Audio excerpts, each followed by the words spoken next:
রাজশাহীর একটি ছোট গ্রামে থাকত রাহাত। গ্রামের শেষ প্রান্তে ছিল একটি পুরনো বাঁশঝাড়। দিনের বেলায় জায়গাটা স্বাভাবিক লাগলেও রাত নামলেই কেউ সেখানে যেত না। গ্রামের লোকেরা বলতো বাঁশঝাড়ে নাকি এক অদ্ভুত ছায়া ঘুরে বেড়ায়। এক রাতে বন্ধুদের চ্যালেঞ্জে রাহাত ঠিক করলো সে বাঁশঝাড়ে যাবে।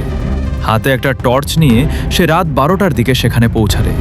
চারপাশ নিস্তব্ধ, শুধু বাতাসে বাঁশের ডালপালা দুলছে আর কর্মর শব্দ হচ্ছে। হঠাৎ সে দেখল দূরে সাদা কাপড় পরা একটা অবয়ব দাঁড়িয়ে আছে। রাহাত সাহস করে টর্চের আলো ফেলল, কিন্তু আলো পড়তেই অবয়বটা অদৃশ্য হয়ে গেল। তার বুকের ভেতর ধকধক শুরু হলো। ঠিক তখনই তার কানের কাছে কেউ ফিসফিস করে বলল, এত রাতে এখানে কেন এসেছো? রাহাত ভয়ে পেছনে ঘুরল, কিন্তু সেখানে কেউ নেই। সে দ্রুত হাঁটতে শুরু করলো। কিছু দূর যেতেই শুনতে পেল তার পেছনে কেউ পায়ের শব্দ করে হাঁটছে। সে যত দ্রুত হাঁটে শব্দটাও তত দ্রুত এগোয়।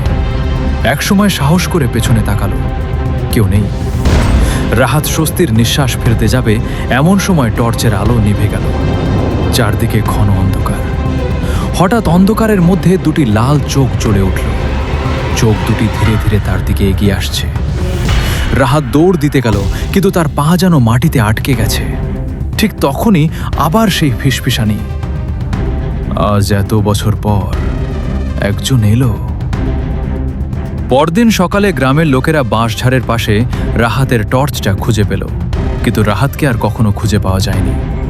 আর আজও গভীর রাতে সেই বাঁশঝাড়ের পাশ দিয়ে গেলে শোনা যায়, এত রাতে এখানে কেন এসেছো?